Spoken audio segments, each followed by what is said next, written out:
So thank you, Chris, from National Parks, as the project officer here to talk tonight about the Dorrigo Escarpment and Great Walk project update. We have councillors in the room. I do acknowledge that Councillor O'Keefe has provided his apologies, so I will table that for the recording, but we do also have a few staff on screen as well. And we may see Councillor King turn up potentially throughout the meeting, and Councillor Brotherton is just currently in another meeting and it has dialed in and will step in shortly. So Chris, not too sure if you've got something to share on the screen. Yeah, I do. Okay. I've got a slideshow, Right. so whenever you're happy, I'll share that. Lovely. Thank you. No worries, just let me know, make sure I get to the right one. Should be that one. That's great. Has everyone got that beautiful vista in the background of their, it's not raining, so that's a start. So firstly, thanks guys for the invite to present to council and give an update on the project. Glenn's story is an apology. He's off, he had to actually just go off for a bit of a medical procedure, so he's out in recovery for about the next 4 weeks, but he's all good. But yeah, just got some time off work, so we couldn't make it tonight, unfortunately. But yeah, so just to give you an update on the project up on the side of the hill. Slide to move. So obviously, just to begin with, we'd like to acknowledge the traditional custodians of the land, the beautiful lands we work on, which is Gumbaynggirr country, and we acknowledge elders past, present and emerging. I'm going to bore you with some stats to begin with before we go into the other stuff. So just going through what we've done in the way of engagement to date. So obviously we received the funding for this project back in 2022, end of 22, and the team basically kicked off in 2023. Community engagement's been a big thing for this project, and it's been, I mean, something that Parks has wanted to do on the North Coast, but it's also paid off in dividends. You know, for this project, we've only had 2 ministerials to date in the years we've been doing it. So, which is pretty amazing for anything that Parks do, because we seem to spend a lot of time writing ministerials or responding to ministerials. So just the Aboriginal and Gumbaynggirr engagement we've done to date. So we started engaging with the Loucks very early on in the project. During the HR process, we had 16 registered Aboriginal parties who spent 9 days on the track. So they've basically walked, I think it's 90% of the track, various Aboriginal parties, which has been great to have their involvement. During that time, they identified some sites, not that we were going through the sites, but they were sites that were nearby that they were concerned that, you know, the walking track may draw attention to. So basically, in consultation with them, we actually made alignment changes to the track to push the track further away from those sites to keep them basically out of view of anyone who may be doing it. Further to that, we received a small grant, and then the project paid for the rest to engage with Alison Page, you guys may be familiar with, which has been great. So talking to Dave Kennedy, who works for Parks and is a Gumbaynggirr man, and then talking to Alison, we wanted to, before we brought the architects on board, we wanted to try and get a bit of consensus around what Gumbaynggirr people wanted from this project, and also to try and shape some governance around, you know, what stories could be told, who gives permissions, any licensing fees around that. So Alison has run about 6 community workshops with about 15 different organisations. And it's quite interesting to see that all the groups that she's met with are all talking about they need to form an elders council as a single source of truth when it comes to giving permissions for people to tell stories, or even licensing agreements around telling those stories, and who has the right to speak for country. So it's been a very big piece of work, and Alison's done an amazing job in trying to wrangle different people and get some outcomes from that. More importantly, that'll help shape, you know, what happens up and down the Coffs Coast area in relation to Gumbaynggirr people and who has those permissions. So, you know, it'll benefit our project, once we hear something about the koala park, it'll certainly help benefit with the koala park stuff, and it will also benefit, if council are doing anything in the future with Gumbaynggirr, at least there will be a governance structure in place to make that a bit easier in getting approvals for that as well. So Gumbaynggirr custodians will have ongoing involvement in the detailed design and construction phases with specialist sub-consultants engaged. We did actually put out an expression of interest solely to Gumbaynggirr groups just to try and get a bit of a database around who may be able to contribute to, firstly, the construction side of the project. So it might be organisations who feel that they can do some of the track constructions, or it may be companies who have tradesmen, but also individuals who would like to even work with track builders to help build their skill set. And we hope that may lead to, there'll be there's bound to be ongoing employment through the Great Koala Park when it happens. So we're sort of trying to use our project as a bit of a starting ground or a training ground for Gumbaynggirr people who may be interested in getting out in the field and doing work. And if we can bring them in on our project to do some track building training or campsite building, it starts building that skill base that gives them that opportunity going forward. So within that, we've had 30 meetings with Aboriginal organisations. That's not including all the meetings Alison's had. So there's another sort of 6 on top of that. There's the 12 field trips, 300 hours of survey, and they've done 40 kilometres of track. So about 90% of the track that they've surveyed on that as well.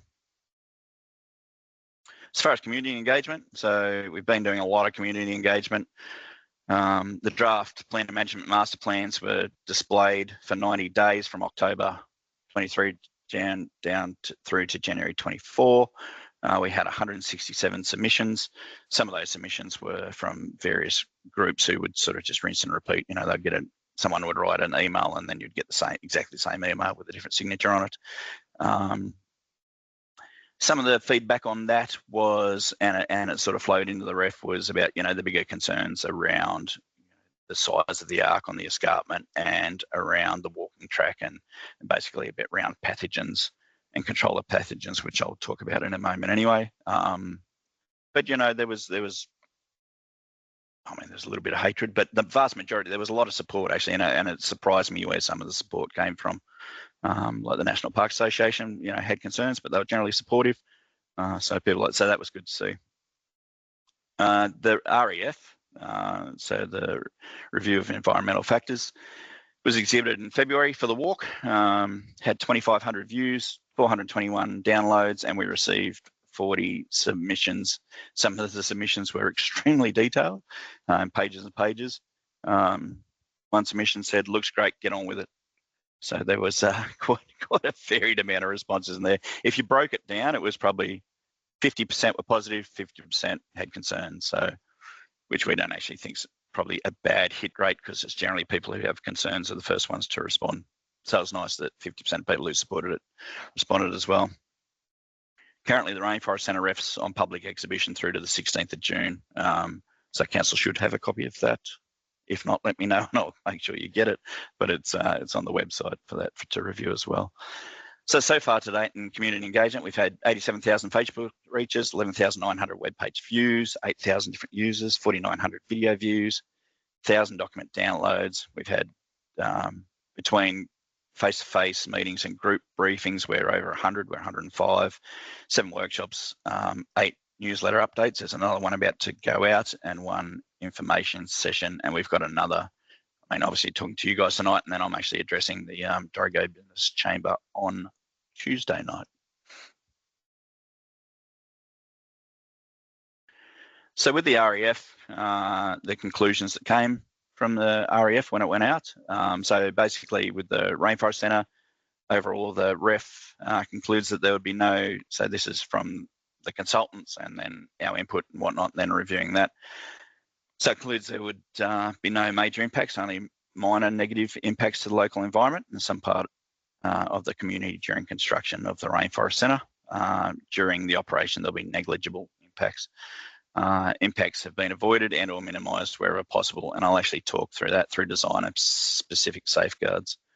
With the escarpment walk, it also includes that the construction operation of the walk will only have minor impacts on the environment.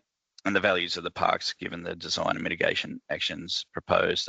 Walking track route and design and operation have been refined to best avoid and manage impact. So we have really engaged in avoidance planning framework on this. So we've really gone hard on when we've selected the track to, avoid historic sites, Gumbaynggirr sites, sensitive areas where we know that there's sensitive vegetation.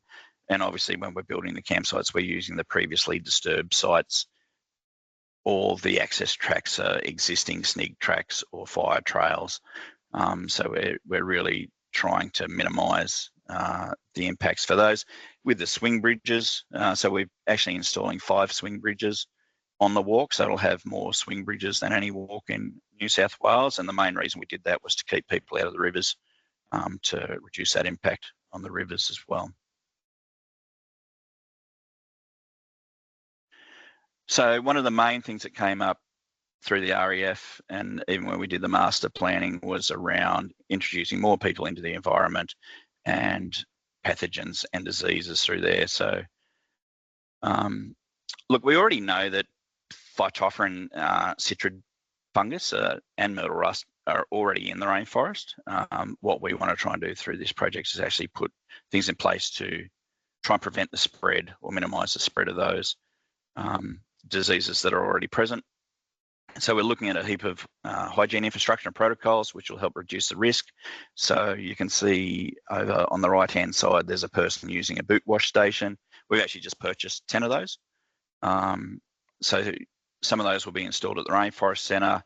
We'll install them at every camp, and we'll actually install them on some of the existing track heads that currently have nothing. So some of the existing track heads, like Slingsby's that come in there, we'll actually install boot washing stations there as well.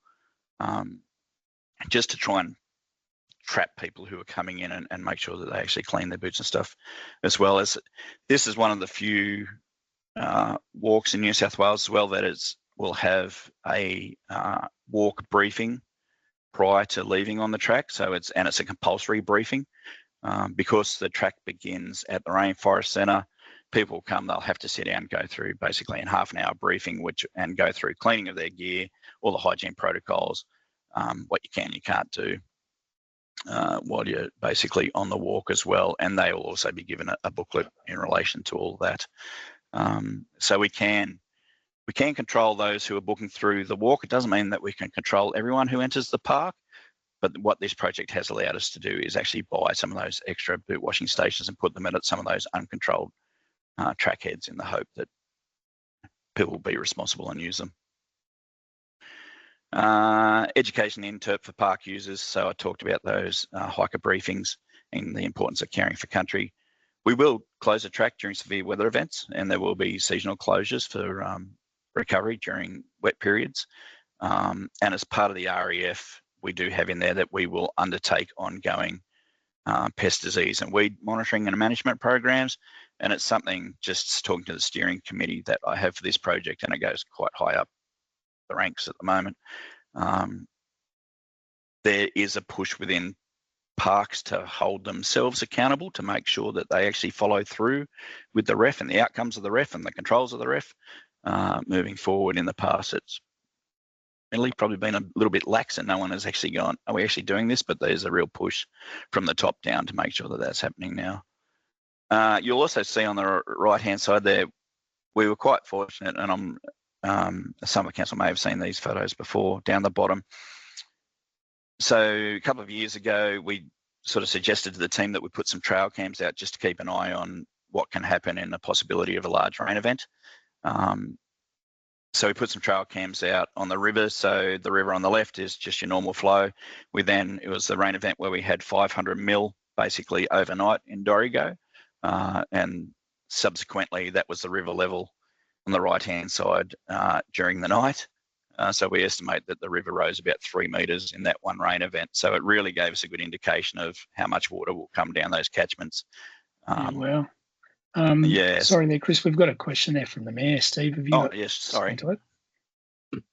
Yeah, thanks, Chris. I hope you don't mind taking questions while we go. Yeah, that's all right. So given what you've just told us about the protocols for, preventing the spread of pathogens and the like, and also at times having to close the track because of weather. How are you actually going to do that? How do you stop people from just, meandering onto the track by themselves? Is there some sort of gate system, or how are you going to do it? Yeah, so for the 4-day walk, basically, if they're starting at day one, yeah, we can trap them at the Rainforest Centre, and we put signs up for track closures like we do, or we close the whole park as we do, and we put notifications out across the internet.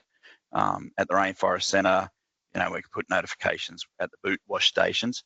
Doesn't mean you'll stop 100% of people, but you're going to get the vast majority stop from entering the track.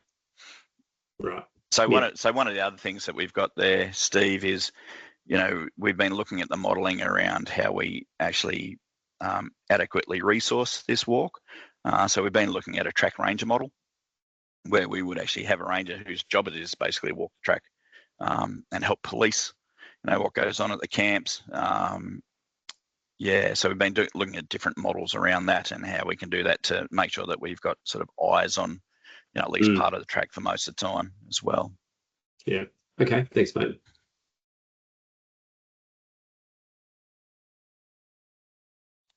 So just a brief one, just the REF approval pathways. So obviously we've got all the feedback for the for the Great Walk. We've gone through and done a submissions review, so we actually make sure we write points down about all the submissions, and anything that was lacking in the REF that needs addressing, we make amendments. So we've just done that at the moment. So all the amendments to the REF are complete. We then do a submissions report, which then goes up with the REF through to the executive director.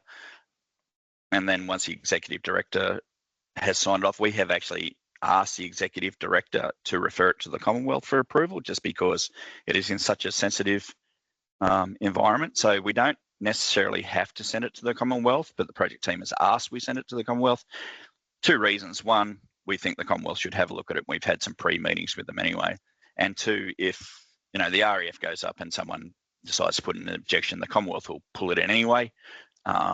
So we thought, well, to head any of that up and prevent any further delays, we'll just get it to the Commonwealth. As I said, we've had 2 pre-referral meetings with them and talked through it, and they've told us exactly what they want to see within it. So we've made sure we've addressed all that to make the pathway as easy as possible. And then after the Commonwealth have had a look at it, it goes to Heritage New South Wales for approval as well. It's a lot of approvals to get this through, but we're slowly getting through there. And we actually have had a meeting with Heritage New South Wales where we presented the project, both the Rainforest Centre and the walk. They were actually weirdly more concerned about the Rainforest Centre, but they were quite pleased at all the background research and information we've been doing to date, which I'll talk about very shortly.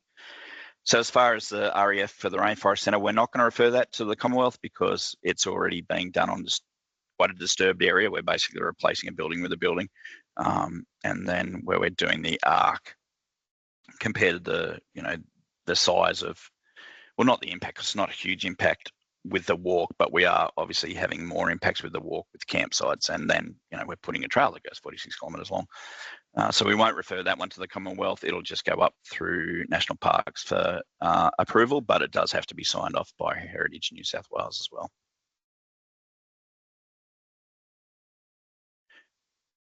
So the walk, so where are we up to? So apart from all the approval process, which has taken forever, we have the bridge contractor engaged for the suspension bridges. So we went out for market for that. We had 7 submissions. The company that won it, they're based out of Sydney, but they're in a partnership with a New Zealand company called Abseil Access, who probably built every second suspension bridge on every walk in New Zealand. So they were successful in that. They've been to site. They've taken all their measurements and done all their design. So basically, we asked them to plan for a 1 in 2,000 year flood event. 1 in 2,000 year flood event could mean we have 2 in the next 5 years. You just don't know nowadays. So when they've worked it out, they've actually worked out that on most of the bridges, it's actually easier for them to put them higher than we actually wanted them. So we're pretty confident. We've got about 5.5 metres clearance from the riverbed over from any of those bridges, and in that flood event that we recorded, we had about 3 to 3.5 metres of water going through there at any one time. So what we are concerned about and why we've designed them so high, one, well, we don't want the infrastructure broken because we don't want to have to replace it, but two, we're also, there's the concern we don't want people trapped between bridges without being to get to shelter, so we design them at that higher level. So it means that each bridge is between 30 and 35 metres long. Most of the bridges are designed for 2-person capacity at one time. So you'll see the little man standing on the bridge on the right-hand side. So they're basically 600 wide at the base, metre wide at the top. They're designed for a 2-person capacity, but they put a safety factor in of about 10 times that. Apart from the last bridge and the first bridge, because day users will use that, and the last bridge is down at Binderay picnic area, and it actually connects one side of the river to the other at the Binderay, and it's actually designed for a 10 people load limit on that one as well. The campsite design contractor has been engaged. They were going to be here this week, but with all the wet weather up and down the coast last week, we said you might just want to push it back a week to make sure we can get access into all the sites. So they're actually visiting next week, and we'll go and inspect all the campsites, and they'll begin their design on that. What we did, one of the main things we're looking at when it came to designing of the campsites and designing the buildings for the campsite was, they had to put a lot of thought around it being a modular build. We want to reduce the amount of time on site, so we reduce the impacts. So it was very important in their methodology. They could design it that it can be brought in on a 4-metre truck at maximum in sections, so not built off-site and brought in on the back of a truck because we don't have the clearance. So it has to be basically built in a modular form off-site in panels that can be built on-site and then assembled on-site quite quickly using only a high ebb off a truck or bringing in a Manitou fork crane basically to do any lifting that needs doing that way. So yeah, so they have to put a fair bit of thought into that. The companies that submitted tenders had some pretty clever ideas, and we think we can do it quite readily. We put an expression out to interest for the market for track building companies who are interested in tendering the track works, although we won't be starting the track works till next year. We've gone out now because some companies are already booked out for 6 months. So we just want to get the EOI out now so we can get a list together. People doing that on a lot of the major procurement stuff. We've actually engaged Public Works to do it just because of their governance structure.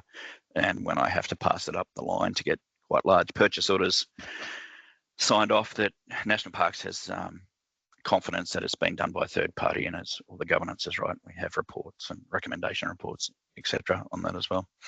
As I mentioned before, we put out an EOI to Gumbaynggirr organisations requesting companies and individuals interested in participating to register for that. It closed only yesterday, so I've just got to go back through and see how many we've got on that.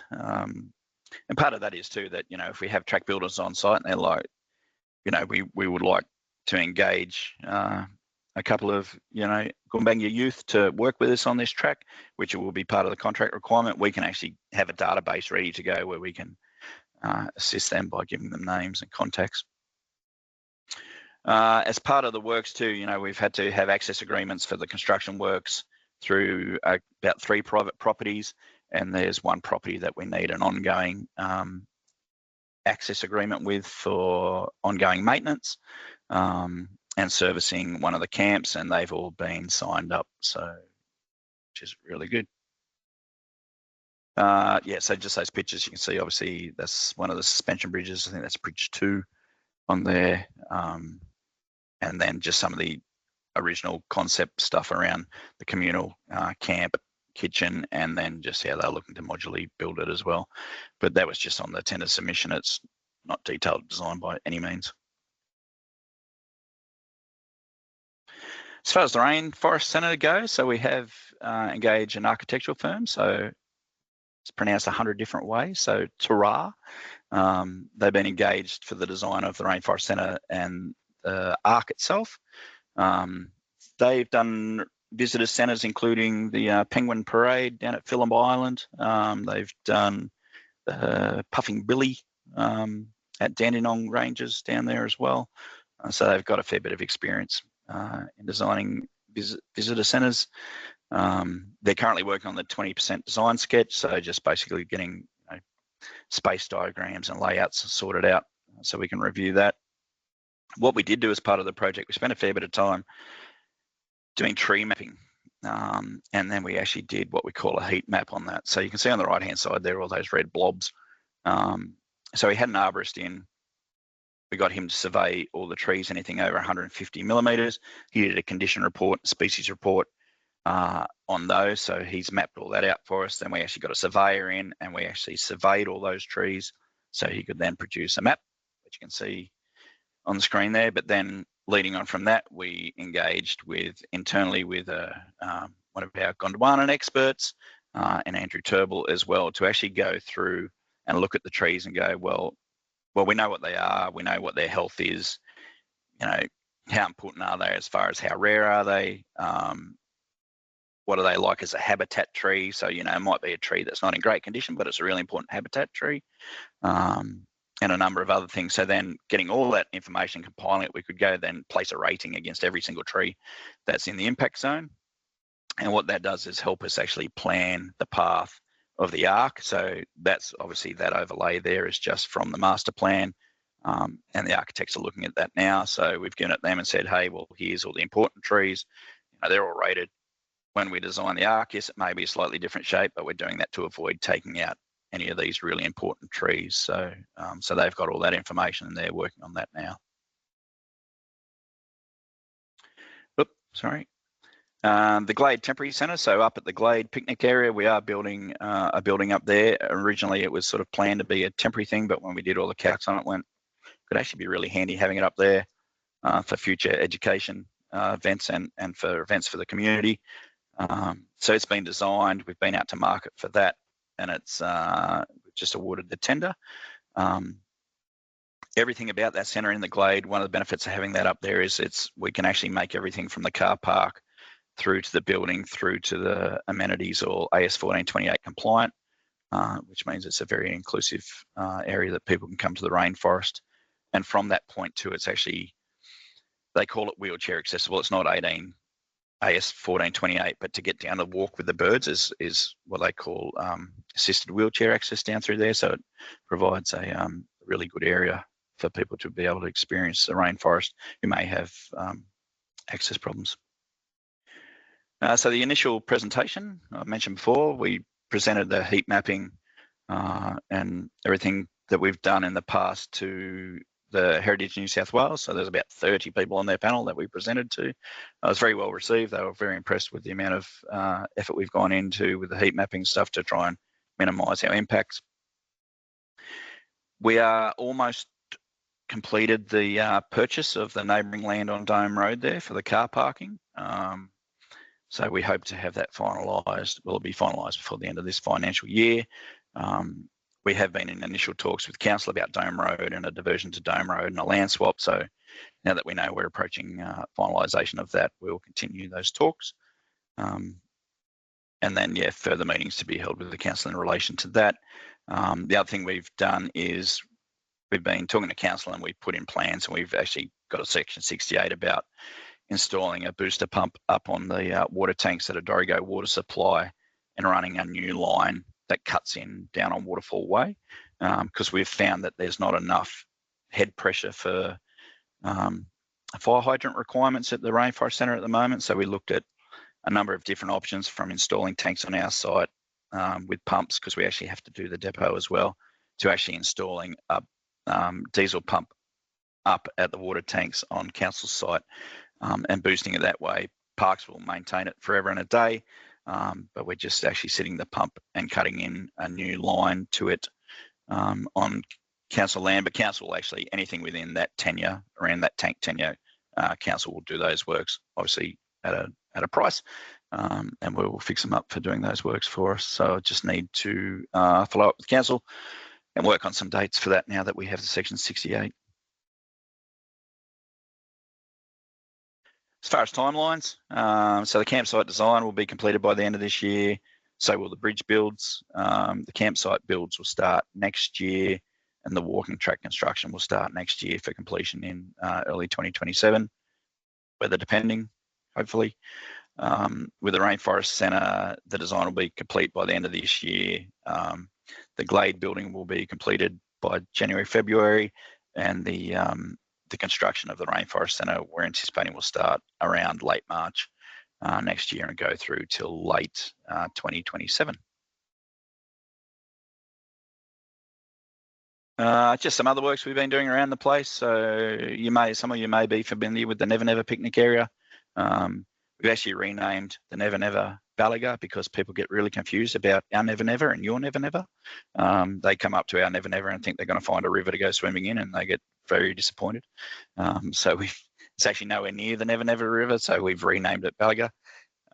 So there was a 50-year-old timber shelter that was built there, and it had rotted and was being condemned by an engineer. So we received some funding through some area visitor infrastructure money. We actually had the whole shelter rebuilt, utilising timber that was salvaged from Park. So all the shingles on the roof were actually cut by Jack Buchanan, a local up here who does quite a bit of work around the place.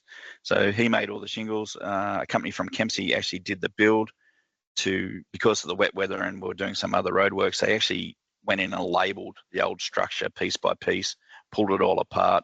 We moved it down to their workshop in Kempsey, and they actually built it in their yard at Kempsey. So they pre-built it down in Kempsey, fitted it all together. We went down and inspected it. Then they actually pulled it all apart, brought it back up, and assembled it on site. So on the back of that, you can see those pathways that are being built in those bottom photos. So as part of that, we've installed barbecues, and we are actually putting in AS 1428 accessible pathway from the car park at the at the Belaga picnic area back to that shelter. So it can be used. It'll be paved. That whole area will have bitumen surfacing on it, so it's fully wheelchair accessible on there as well. And that path also leads down to a set of accessible toilets. That's sort of where we're at. People. It's great. Yeah. Thank you, Chris. So that gives you an update. So, councillors, do we have any questions for Chris while he's here?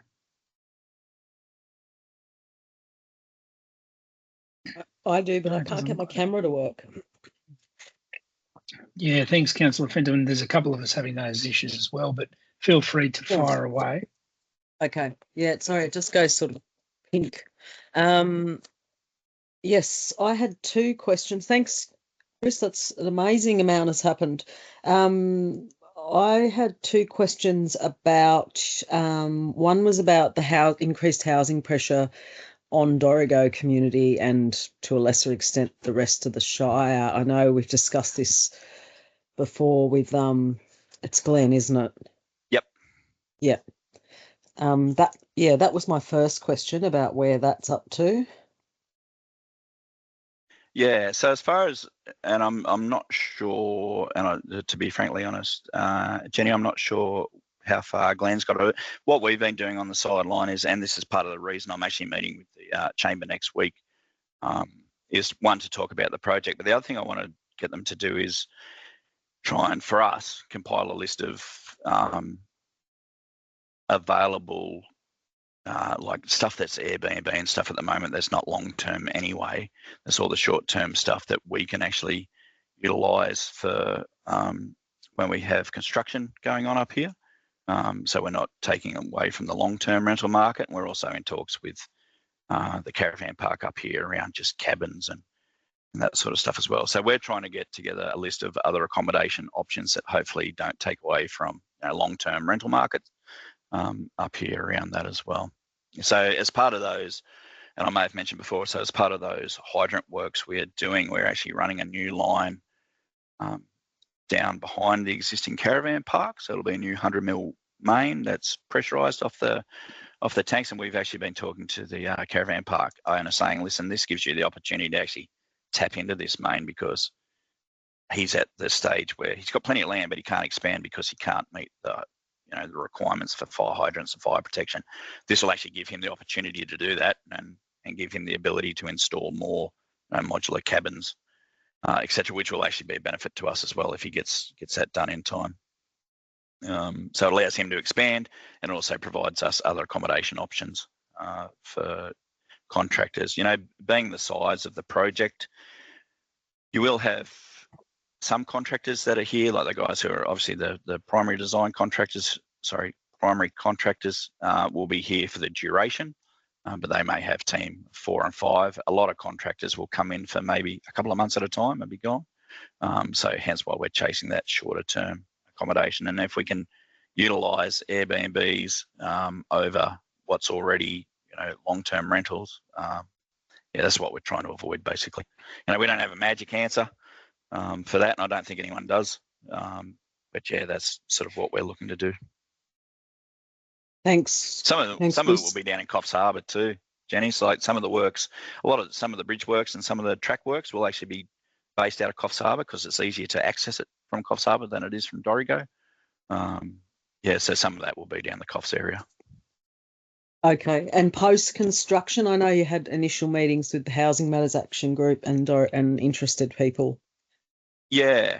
So we want to catch up with them again, and even talking to the business chamber. And one of the reasons I want to talk to the business chamber is to show that, because you always get the rumours like, oh, the project's not happening, or they've taken the funding away, or we want to give them this one to show them it is real. So if you're looking to invest and you're looking to build additional accommodation or whatnot, this is coming. So start now. Right. Okay, and my second question was a common concern I've heard from community is about the potential for it to be privatised. The walk itself? Or any of it, but the walk specifically, I think.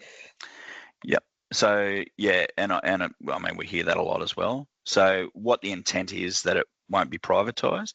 There will be licences for private operators, but they will work on certain days, so it doesn't take away the opportunity for people who just want to do the walk, come and pay their money, and off they go on their walk. Like in the steering committee, I have a couple of people who are involved in the whole tourism leasing and campsites and all that. We've made it very clear that this, we are not looking to privatise this, and they've said, yeah, we get it, we get the pushback. It's not our intent to privatise it. We may give out 2 licences for private operators who want to run. Some people like the whole guided tour, spend a fortune, off you go. But we don't want that to get in the way of people who just want to take their tent or just book a cabin for the night and doing their walk at a reasonable rate. So short answer is no, it won't be privatised. Good. I can't speak for future governments. They may change their mind. And that was the other thing that comes up. My last question is around equity of access, financially, I guess, more than anything. Where has that got to? So we've been looking at Sydney. At the end of the day, will probably tell us what we can and we can't charge based on other tracks and payback for maintenance and all that. So one of the things the government says is, look, we're happy to give you the money to build it, but it has to pay for itself in maintenance, etc. So initially, when I started this project, I actually sat down and broke it down to every detail, to removing toilet pods, to cleaning twice a week, to having a track ranger, to having a vehicle for those people. And when I broke it down and we looked at then, okay, well, at 50% occupancy and 60% occupancy and 75% occupancy, how do the figures sit down? So we've worked out it will basically, anywhere between sort of $28 and $33 a night for camping, breaks even at 50, just makes money at 50%, and basically $100 a night for a bunk in a cabin. And if you get those at 50% occupancy, basically, parks are just making money out of doing it if they take all that stuff into account. Problem is with these, well, one of the problems with these tracks is being so remote, they're expensive to maintain. Councillor Shepherd, you got a question there? Yes, I do. I don't want to open a can of worms or anything, but I do live in Dorrigo, and one of the questions that I hear most of the time is, what about the road? The road, accessing up Dorrigo Mountain, what's going to happen if we've got a lot of people up here? We're expecting hundreds of thousands more people coming to the plateau every year. Is the road capable of carrying it? What's going to happen if it falls down? Is there an alternative on the drawing board? etc., etc., etc. So what about the road? That's the question I get a lot. Yep, and this has been brought up a number of times, and every time we talk to council. So, the money's been given for the project. It was done as a tourism grant from the New South Wales state government. It's not actually funded from National Parks funding. It was a tourism grant for the project as it was. We have been told explicitly from the minister that we are not a roads authority, and basically, we don't do main roads is what it comes down to. I know the state government are investing a ton of money in Waterfall Way, and unfortunately, every time they do it, it seems to wash away again. And we've always said, we are happy to go into bat with any minister around the funding. Actually, we were meant to have Mark up here the other day, but that was called off during the rain to talk, and we were going to talk to him about Dome Road and Waterfall Way as well. So, look, as an organisation, all we can do is support council and go into bat where we can and letters of support, and we're happy to sit on user groups or meetings or anything like that. But as far as the funding, there's no funding within this project for Dome Road or Waterfall Way. What we are doing as part of the project is we're looking to actually do a diversion to Dome Road where we buy the land for the car park. So we will, because it's part of theoretically our tenure till we work out a deal with the council on a land swap, we can pay for that part of the road, which will be a sort of 500 metre section of new road, cutting off the loop in Dome Road there. But as far as the rest of the road, our hands are a little bit tied on that. Yeah, I think, there is, I guess, ongoing advocacy efforts looking to seek further funding and, I guess, upgrade works around those roads that come into the national park, recognising that, we are expecting to see quite a significant increase in attendance, once it's all established. So, yeah. Did you have a further question, Councillor Shepherd? I've got a question first. Sorry, Sorry, I missed who you said was supposed to come, Chris, that was delayed because of the weather. Yeah, is it Mark, the Nationals? Sorry, I've just lost it. There we go. Oh, Mark Speakman, you mean the leader of the opposition? No. Let me just double check. I may have got the name wrong. I apologise if I did. Oh, that's okay. It was a Nat. It was a Nat, was it? They got no money at the moment, so they're no use. Well, yeah, well, that's the other problem too. Where was it?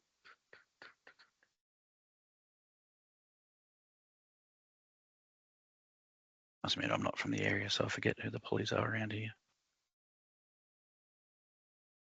Same guy you came up with, Steve, when we met at the Rainforest Centre. Oh, Michael Kemp. Yeah, Michael that's Kemp, him. Sorry, the local Michael member. Kemp. Yeah, Yeah. righto. Yeah, so he was doing a bit of a tour from Port Macquarie up to here. Okay. Yeah, looking at different national parks projects.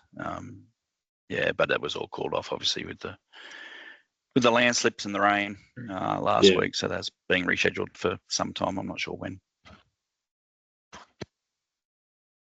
Councillor Shepherd. Can I just confirm, I accept that the National Parks and Wildlife Service is not a road builder and there's nothing to do with roads, but it is on the agenda. I'm just interested to know that it has been highlighted, the issue has been highlighted, and it is on some agenda somewhere because it needs to be if it's not. Yeah, definitely. And we talk to Mayor Stephen fairly often, and it's something that comes up every time we talk. And like I said, and Glenn has expressed as well, we are more than happy to keep pressuring members around it and try and obtain more funding for it.